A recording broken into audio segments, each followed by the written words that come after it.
Grief is not the end of your story, it's the beginning of a new chapter. Welcome to the Empower Grief Journey podcast. I'm your host, Chris Mamone, and I'm the founder of the Empower Grief Journey coaching and podcast platform. Each episode brings real conversations with people from around the world who have navigated grief and discovered the strength to create new inspired beginnings. You'll discover how to walk from loss to empowerment through powerful storytelling that will guide you towards a future filled with courage and hope. Today, I have an amazing guest for you guys. Her name is Ashley Jordan, and she has done many things throughout her life. She's been a feminine activist, licensed attorney, public speaker, and stay at home mother.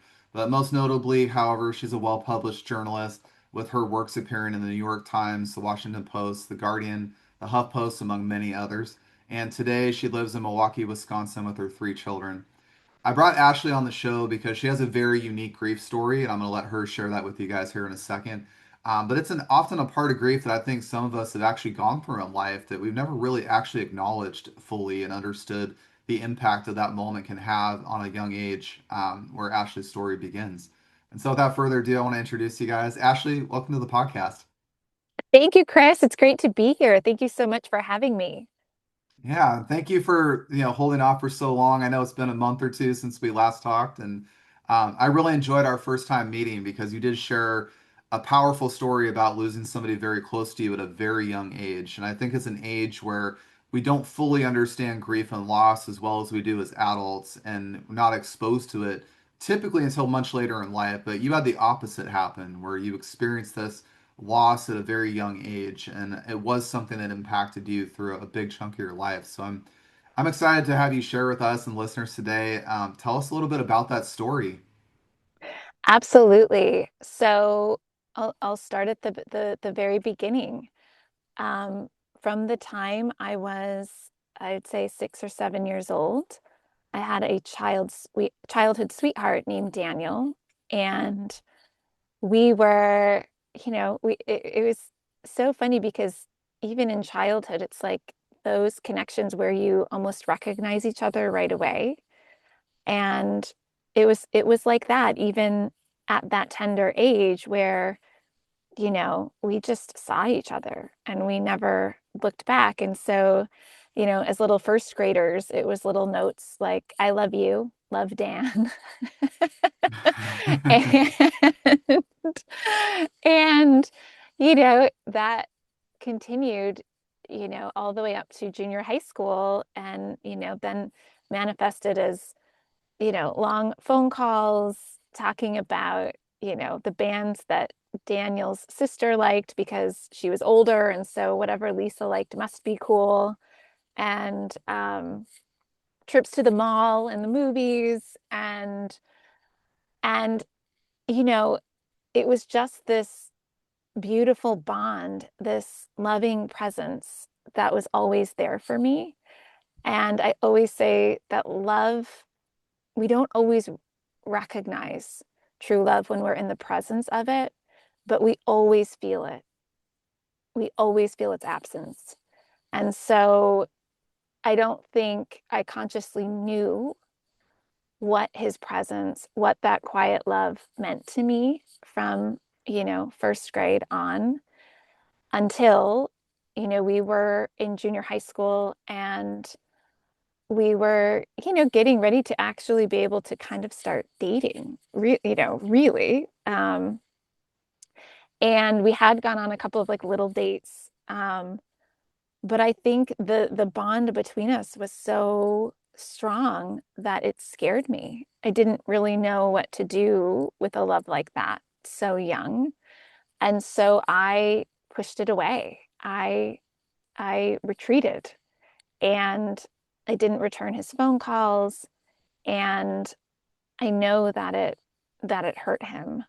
And then it was the first week of seventh grade for both of us.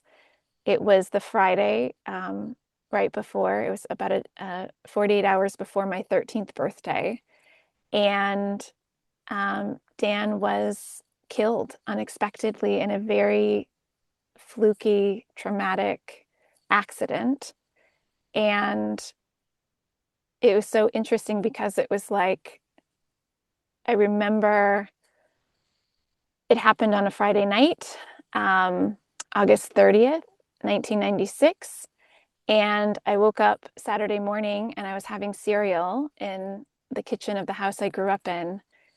And the phone rang and my mom hung it up. And then she walked in the kitchen and she looked at me and she said, Ashley, Dan died last night. And it was that moment where everything started to move in slow motion. You know, you're like having an out of body experience. And all I remember is I was, I was shocked. And I said nothing. I set my cereal bowl down. I walked to my bedroom, I shut the door, and all I remember is just dropping to the floor and everything went black. Like I don't remember anything beyond that. And it was that experience. It was a traumatic coming of age story, really. It was like the end of my innocence, right? And so it was like I attended his his wake, his funeral on my 13th birthday. And so literally the day that I became a woman, this was starting to become a young woman, this childhood love that I had was gone. And nobody around me in my small hometown, none of the adults knew how to deal with that.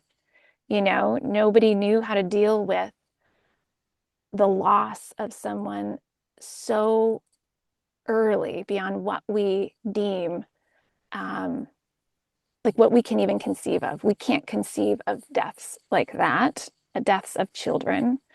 And so none of the adults in my small Midwestern hometown knew what to do. And so they mostly did nothing, right? They didn't talk about it. Um, we went to the funeral and that was it. I think we all went to school. You know, we had a very small class that had been together since we were in preschool and kindergarten. Um, And I think we spent maybe like an hour with some teachers the first Monday back, kind of talking about it. But what was so interesting is the day that he died, it was, you know, as I had said, the Friday of our first full week of seventh grade, he drew a rainbow on the whiteboard. And our teacher, I remember, left that rainbow up for a really long time. Um, and so not having the support to deal with that loss, a loss that felt like my own death. Like I felt it so intensely um, that it was almost as though I wanted to die with him, you know, and also just the regret and the pain of not saying how much I loved him, of not saying what he meant to me, of having pushed him away right before it happened. In my 13-year-old mind, I was punished. Like it was my, you know, like it was my punishment for treating him that way.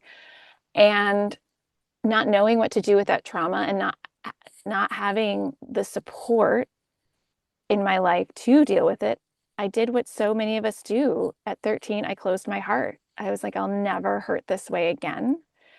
And so I didn't. I buried my grief completely. You know, I barely cried.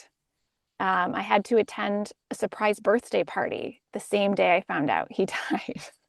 So my parents had Wow. thrown me a surprise birthday party, and, you know, Midwest, like, you know, you suck it up and the show goes on. And so I, the only thing in that, and I write about this in the book, you know, my dad recorded that birthday party in a home movie.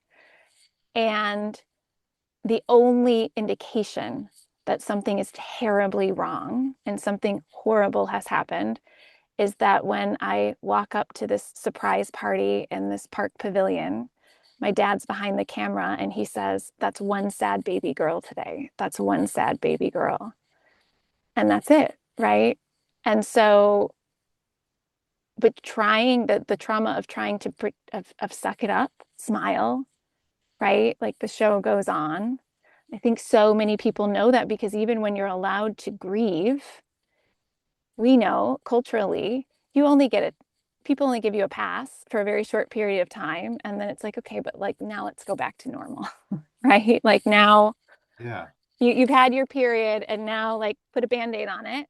And because it makes people so uncomfortable because we live in a culture that doesn't deal with death. So people don't know how to walk each other through grief.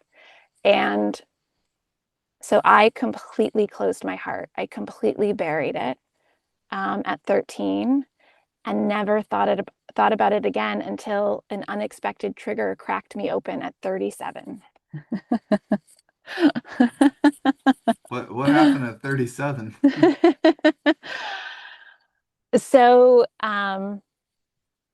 yeah, like I said, uh, and something I didn't expect brought Dan's memory out in me, and and the truth is, it was probably always going to happen because, as I know, as I'm sure you know, Chris, grief doesn't go away just because we don't deal with it. It just waits, right? And we can spend a lifetime not dealing with it, but the only way to do that is to close our heart. Like it's the only way. And so we don't deal with grief, we don't feel it as intensely, but we also don't feel any other emotion as intensely, right? Not joy, not love. And I went through my life mostly numb, until 37, and suddenly I was grieving like I was 13. And I went from running through my life. I always say like unhappy achiever, like, like Alexander Hamilton, writing like you're running out of time. Like I think that's kind of how I was going through my life. And then that grief cracked open and I was on my knees, like down on the ground overnight and trying to figure out what the heck was happening to me. And ironically, it was in that space of grief. It was in that space of repressed suffering, in that space of intense darkness, where I started to find my light and myself again. Um, and I think that's what's so powerful is I spent a lifetime avoiding that trauma, avoiding that grief, avoiding that suffering. And in so doing, I had completely disconnected from myself and lost myself. And it was only by finally allowing myself to fully experience the depths of that pain, that trauma, that love, that I was able to find myself for the first time again. You share a very powerful grief journey that I want to take a moment to honor that because what you said, and this is why I wanted you on the podcast, to realize that this is something that happened on your 13th birthday, by the way, and that's a young age for all of us to lose people. I lost my great grandmother. I lost around that age, but we're never really told how to work through those emotions. And like you said about suck it up, the show goes on. That's what we're trained and wired to do. But what I want you guys as listeners to see right now is that this can creep up later in life without you even asking for it, without being aware of it, without even understanding it. It can come back to you at a later age. And Ashley shows a great example of that at 37 years old, this grief that never had place for it will once again rear its ugly head. And what I like to say is I call it a cry for help at that moment, is what I call it. It's something that needs to be seen and heard and acknowledged and understood and given space to be felt. And so I love what you said, Ashley, that most of us do go cruising through life, running through life, trying to say, it happened, it is what it is, and all that I have to make the best of it because life goes on. But the reality is that we're humans with emotions, and we are not wired, by the way, to suppress our emotions or control our emotions or avoid them. We're here to present ourselves to those emotions and allow ourselves to feel them and give ourselves space to process. And so I think that was such a beautiful thing that you had that moment later on in life. And by the way, didn't ignore it and didn't say the show must go on, but you sat with those feelings. I just think that's so powerful that you explored the depths of that grief at that age. Thank you. Well, and I think what it taught, one thing it taught me, Chris, is that we use the word grief, but what grief really is true love, right?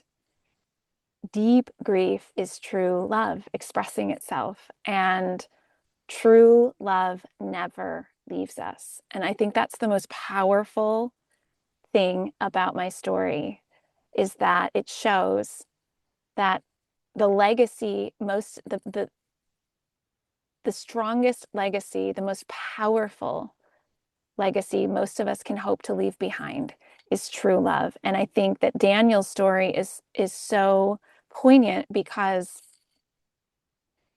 this world teaches us that what really matters is, you know, these constructed definitions of success, right? If I have a best-selling book, if I write for the New York Times, if I have the house, the cars, all of the things, these are all external things and they can be lovely. Of course they can. But are they legacy? You know, in the way that Daniel, who never became a man, didn't live long enough to win a Nobel Peace Prize or get married or buy a fancy car or a house or get a promotion. He didn't he didn't live long enough to do any of those things, to meet any of those definitions of significance or success.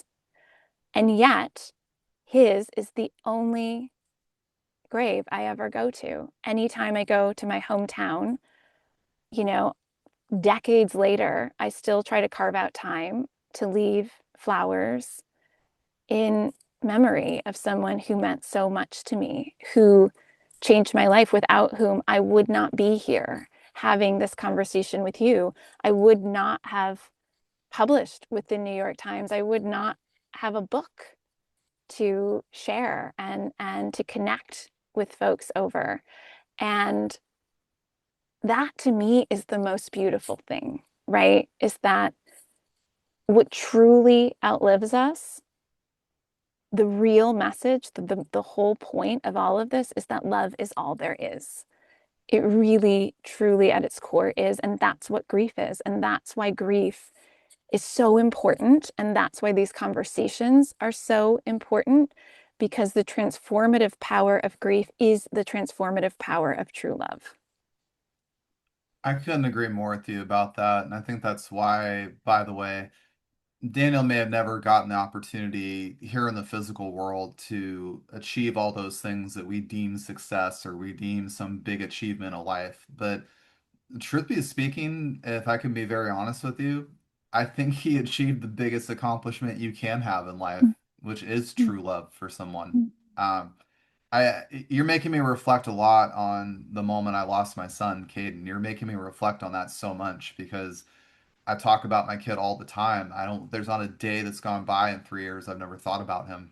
And that's not because I'm obsessed with the tragedy that happened. It's that there's love there that never ever went away and it's not going to go away. And that's what I think I want to take a moment to honor Daniel for giving you what he did because he's actually gave you the one thing in life that can never be taken away by death. It can never be taken away by somebody else. It can never be altered or changed or modified in any demeanor. It's the one thing that I think is the true intention and true purpose of life. And in my eyes, the ultimate achievement we can all have is that deep bonded true love with another person. I think that's something that's, by the way, so unique and rare in society today because we are very focused on the material world. We're focused on success and status and how much money we have, how big a house we live in, what kind of car we drive, what kind of job title we have. And I read a book called Living Untethered once, Untethered Soul. And I love this book because as much as it broke my brain, it really brought that question that you brought to the table with your story, which is that we aren't any of those things. We aren't a griever. We aren't a title of whatever. We are not any of those things. We are ourself. And ourself is true love, not just for ourselves, but other people that we meet across the planet on our time experience here. So, uh, Ashley, I think it's a beautiful thing you're sharing today. Thank you, Chris. Thank you for your beautiful words. And I think it is so interesting too, because when we look at the most beautiful moments of our lives, I'll say, I'd never gone to Dan's grave um, until my grief cracked open, and I was in that space of grief when I said to my therapist at the time, I said to her, I'm thinking of going to Daniel's grave. I've never been. And she looked at me and she said, she called it a pilgrimage. And she said, I absolutely think you should go. And and so that conversation with her was at 9 o'clock on a Wednesday. And I finished that conversation. I got in my car and I drove to my hometown.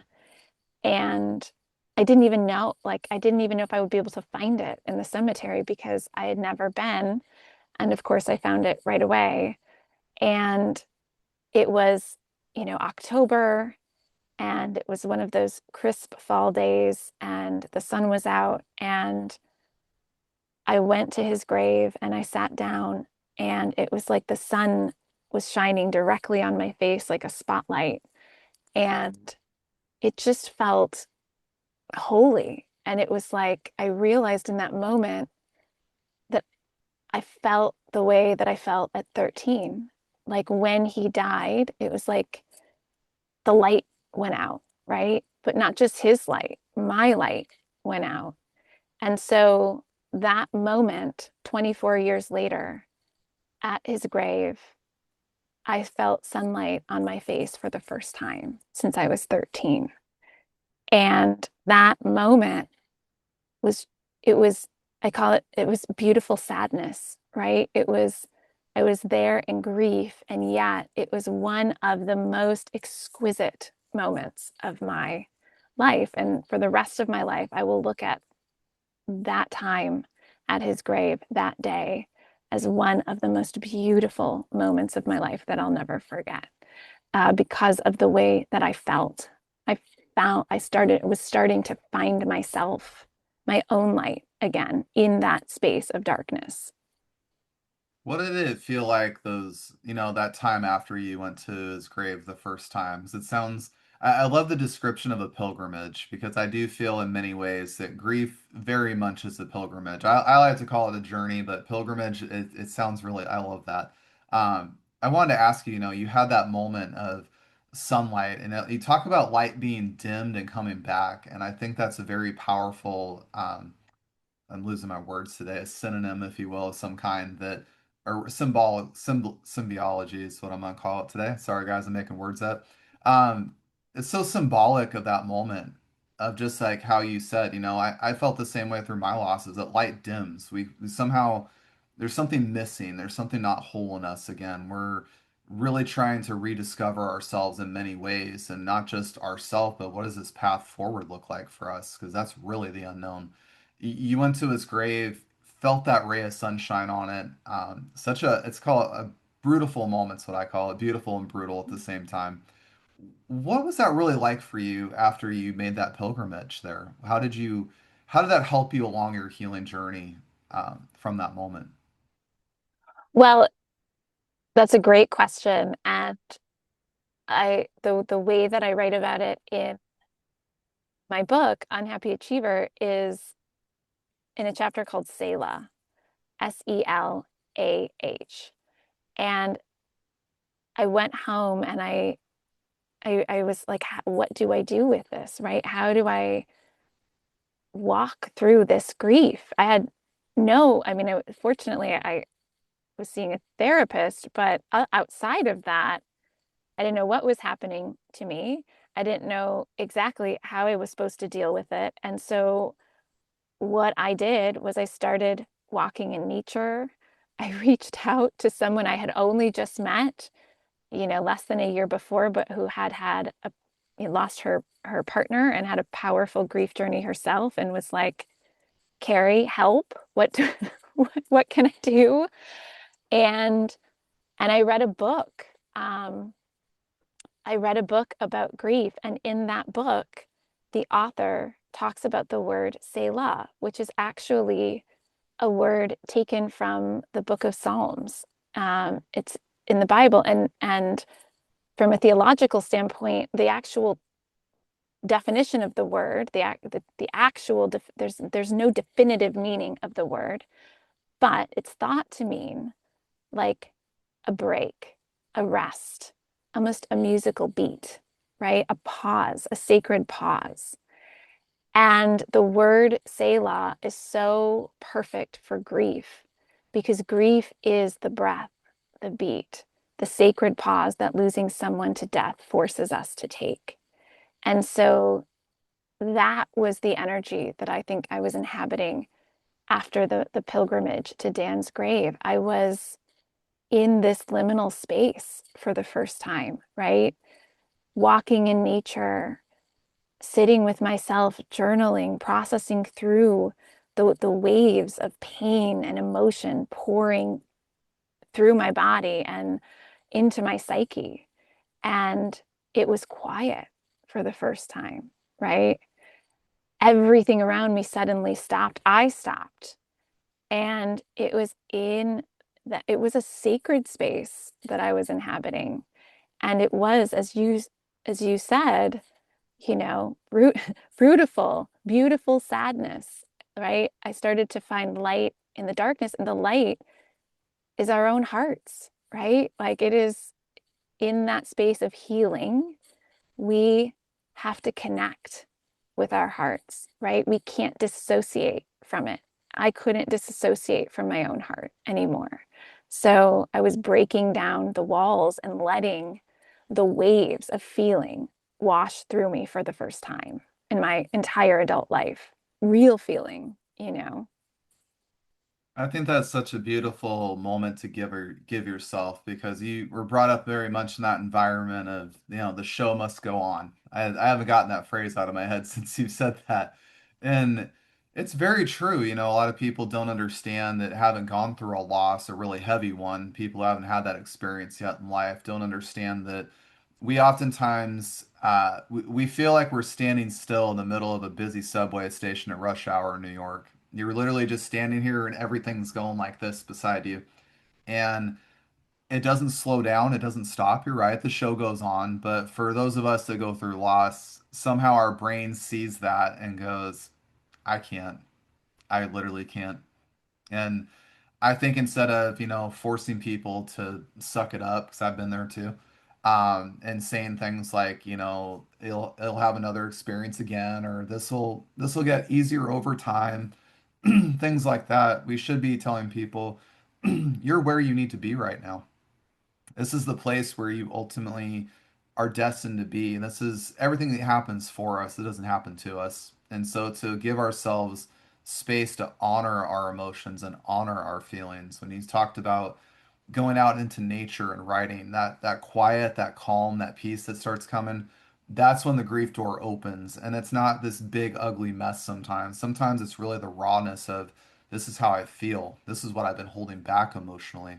These are thoughts I haven't processed yet. And you're in a place to witness those things and just accept them fully for what they are. And I think that that's such a beautiful moment that you had. I really love to everything you've said, but two words particularly jumped out at me. One is the honoring.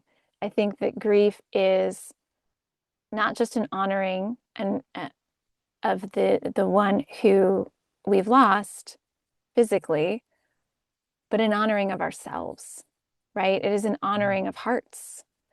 And the witnessing, I think that's another really powerful word for grief. When we allow ourselves to witness our own hearts, to hold our own hearts in that space, that is where the healing happens. And there is no timeline for that. You cannot rush healing. And so anybody putting constraints on you and how your healing is supposed to happen and when, it isn't, I always say it's an onion. It's layered. You'll have moments where you're like, but I have grieved. What is happening? Why is this coming up again? And it's not that you haven't. been grieving and healing. It's that you've healed layers and now there's another layer that's ready and waiting to be acknowledged, to be witnessed, right? That's it is Grief is a layered experience of love. And the best thing that my friend Carrie said to me when I was asking her for wisdom and guidance around her own extremely painful experience with grief is she said, Ashley, she said, my dentist at the time that her partner passed away, uh, her dentist had lost her partner as well. And so Carrie said to her dentist, like, how have you survived? Like, what do you do? And the woman said to her, she said, Carrie, grief, it never goes away. Grief never goes away. She said, it just gets different. And I think that's been so true for me. Like, like you said, Chris, grief never goes away. It's love. We get to keep it. I think that's the most beautiful part is that we get to keep that. That is ours always. And so, how we experience grief, how we experience that true love never goes away. It just gets different. I love what you said about that because I see so many people all the time try to run from grief like it's some disease, sickness thing. I don't want to, it's always like this kind of feeling, push it away kind of thing. What you said, I think, is absolutely beautiful about it is that when we choose to keep it, not to hold us back, not to hold us down, but something that we use to move forward in our life and move through with, there's so many what I like to call hidden gifts, hidden lessons, hidden blessings within grief. And I will say, if you allow yourself, like Ashley has shown us today, by the way, to sit in that uncomfortable place, sit in it for a minute and just be yourself. That's the big thing I can say, be yourself. You'll discover those things. And I do feel like in many ways, and I'd love to ask you about this, I feel like Dan showed you true love in a big, powerful, boisterous way at that age, which I absolutely love, by the way. That makes me so happy to hear that there's a man out there that did that. Um, did that help you in a lot of ways in your life between 13 and 37? Did you, in many ways, reflect upon that? Did that kind of guide the course for you in future relationships or interactions you had with other people, or maybe even people you met who went through grief and loss? Did it make you more empathetic and compassionate? Well, I'll say the answer as far as between the ages of 13 and 37 is no, because I buried him, right? Good and deep. And so I didn't talk about him. Um, and it it wasn't until at 37 that grief cracked open that the answer to your question became yes. Absolutely. My own experience with grief since 37 and now being 42 has made me an infinitely more loving, kind, compassionate, empathetic human being. I'm much more proud of how I show up in the world today, my capacity to hold space, to see people, to sit with people in their suffering, to allow them to be all of themselves with me because I have allowed the same in myself, right? The only reason I'm able to do that is because I have inhabited my own pain, my own suffering. I have witnessed myself so deeply that I am able to do the same for people around me, everyone I meet, but especially the people that I hold the most dear. And in terms of relationships, it completely changed my relationship paradigm, how I saw true love, right? And when you were describing the way Daniel loved, you were absolutely right. Like he was small in stature, but he was big in personality and love and just joy and the way that he treated me and the way that he made me feel. And it's so interesting because, I've met my person, the love of my life, and he is the same. He is so loving, so kind, so joyful, so funny. All of the things that I loved about Daniel, um, Ryan embodies. And I know I wouldn't have that if I hadn't walked through this. I know for a fact I wouldn't have that if I hadn't walked through this experience. And so to realize that that kind of true love can find us again when our hearts are ready to receive it is the most beautiful gift. And that's what I want to say to any of your listeners who have loved and lost. That lightning doesn't just strike once. Just because you have walked through that experience doesn't mean you can't have that experience with someone again when your heart is ready, in your timing, in your readiness, right? And that was true for me. I couldn't rush it, right? I couldn't create that experience for myself with someone until I had fully walked my own path of healing, my own path of coming home to myself again. And I did that. Daniel was the catalyst. He was. I think that's just so powerful to know that, a lot of us look back. I know we all look back on our teenage years and we're always all focused on, what we may or not have done right or wrong, or we look back on all the goofy moments we had. But, sometimes we forget those most impactful, powerful moments of life. And I think that you got dealt a very heavy card to not only lose somebody like Dan on your 13th birthday, which is a very big milestone in many ways for all of us in our childhood, but to also, not have space held for us to process it that at such a young age. You're going, 13's a funny age for all of us. We're all going through puberty. We're all going through mental toughening in whatever direction. We're dealing with all our school stuff. We're trying to figure out our place in the world, what we like, what we don't like, how to interact, how to engage, what is love, how do we figure that out? There's so much chaos going on at that point in our life, and when we experience grief at that point in time, it's in many ways an experience that we are not prepared for and we do not know how to deal with, and we don't even know, by the way, how to respond to it. That's the interesting part. And so we end up with all these huge emotions coming at us, and I always like to say emotions are messengers. They're not things to block or suppress or hold under or push away, but they're coming to us for a reason. They're trying to show us something, teach us something, create awareness of something that will shift us. And Ashley, I think you've done such a beautiful job today of showing people who go through loss and grief, especially at a young age, to realize this is okay if grief rears its ugly head at 37. It's completely fine. It's completely normal. It's okay. And I think you've shown listeners today that they have permission to feel grief in all capacities, no matter where they are in their life, no matter what has happened, what has transpired, what kind of things they're going through now.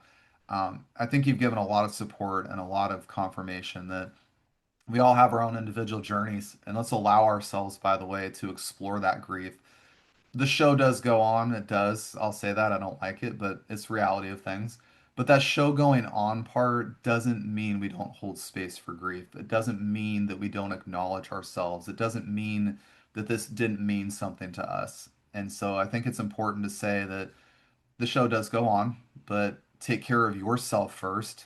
Take care of your needs. Acknowledge your grief. I also just think it's beautiful that you had that moment at Daniel's grave years later. I think that's just grief was meant to crack you open at a certain point. I can't help but think that as we've had this conversation. Absolutely. Absolutely it was. And the last thing I'll say is when we think about our lives and love and our legacy, right? When it's our time, what is more beautiful than a life remembered long after its end, right? Like, what is more beautiful than that? There is nothing more beautiful than that. What is more beautiful than someone bringing flowers to someone's grave decades after their short life ended? There is absolutely nothing more exquisite than that in the world. So, Beautifully said, my friend. I wanted to take some time as we wrap up the podcast. Many of you guys don't know this, but Ashley did publish her own book. It's called The Unhappy Achiever: Rejecting the Good Girl Image and Reclaiming the Joy of Inner Fulfillment. Ashley, can you take a couple minutes and share with us how did this book come to be and what's in this book? so This book wouldn't have come to be without Daniel and that whole journey. It's such a big part of it. But I wanted to write a book for people who are on these journeys of what I call unbecoming. And I know we always hear the word becoming. Um, when it comes to journeys like mine, I don't like to use that word as much as unbecoming because I firmly believe we don't need to become anything. Everything we were born to be, we already are, and we were from the moment we were born. It's just all of the pain and the trauma and the conditioning and the expectations and all of that stuff that piles on and obscures the beautiful beings we were when we were born. And so it's not becoming anything, it's just peeling back all of the layers that dimmed our light, right? And so that journey is messy when you have lost yourself, right? In a job, in a relationship, in family relationships, in, various aspects of your journey and your identity. And you get to a place where you're like, I've created this life from the outside in based on who I thought I should be and what I was told I should do. But I don't feel the way that I thought I would feel. Something's wrong, something's missing. And you have to take that internal journey for the first time to find yourself again, to rebuild a life that lights you up from the inside out instead of the outside in. And that, like grief, is messy, right? Before we can become the butterfly, we have to be reduced to caterpillar consomme. And so I wanted to write a book for everyone out there who's taking that journey, whatever that looks like for you, because that journey can be really lonely. When you're in grief, you're changing, you're evolving through that experience. You are not the same person you were before. And that space of unbecoming can result in more loss than just the death of a beloved. It can result in changes in relationships, careers, right? All of that is a grief journey in itself. And so in that space of unbecoming, in that space of feeling alone, of wondering if there's something wrong with you, and wondering if you're crazy, I wanted people to have a book that reads like a best friend's diary for people on that journey, so that even if you have no one else, you have me. And hopefully, in those stories, they will be able to see themselves, to realize there's nothing wrong with you. You're not alone. You're not crazy. And if one woman can change every major aspect of her life in 5 years to live the happiest, most joyful life she could have ever imagined, then you can too. That is so beautiful what you just said, and I want to build off that really quickly because people have heard this on my podcast, but I love to repeat it because I want people who are grieving and going through loss to understand this. You are not broken. You are not a problem. There is nothing wrong with you. You are exactly who you need to be, where you need to be right now, and you're an experience of life that requires you to be present with yourself. That's the only person that matters. And Ashley, I really want to ask you where we can find this book because A, I'd love to get a copy and read this, but also I think this is a book that can help a lot of people who are feeling stuck in grief and not really knowing what that next step is. Where can they find your book if they want to purchase it? Thank you, Chris. It is available on Amazon in Kindle format, hardcover, and also audiobook. It is also available at Barnes and Noble and basically any online retailer where books are sold. And so you can also find it, you can find me at ashjordan.com or unhappyachiever.com and on Instagram at Ms. Ash Jordan. I love that. For listeners today, I will have all of Ashley's social media links in the show notes. I will also have a link to her book, so you guys can go check that out on Amazon. I want you guys to go connect with her if she resonated with you, because as you've seen today, listening to this podcast, she's a very beautiful person. And if there's one thing that we can take away from today's episode is that no matter where grief hits you at whatever age that is, if that happens to be on your 13th birthday or at 37 years old, close to where I'm at, um, it's okay to feel your grief. It's okay to be where you're at. It's okay to meet yourself and take care of yourself fully. And as Ashley has shown today on this beautiful podcast episode, when we allow ourselves to explore grief and the depths of it and understand what those hidden gifts, lessons, and blessings are, like Ashley said, we can live a life of fulfillment. We can live a life of inner happiness. And we can take that sunshine ray of light that she talked about over Daniel's grave when she went to visit, and we can turn that light inside of ourselves so that we can give it back out into the world. Ashley, I just want to say a big, big thank you for coming onto the podcast today. This was a truly beautiful story, and I'm very, very grateful to have held space for you today to share that with everybody. Thank you, Chris. This conversation was so amazing, and I'm so grateful to be here with you and to share my story with your listeners. So thank you.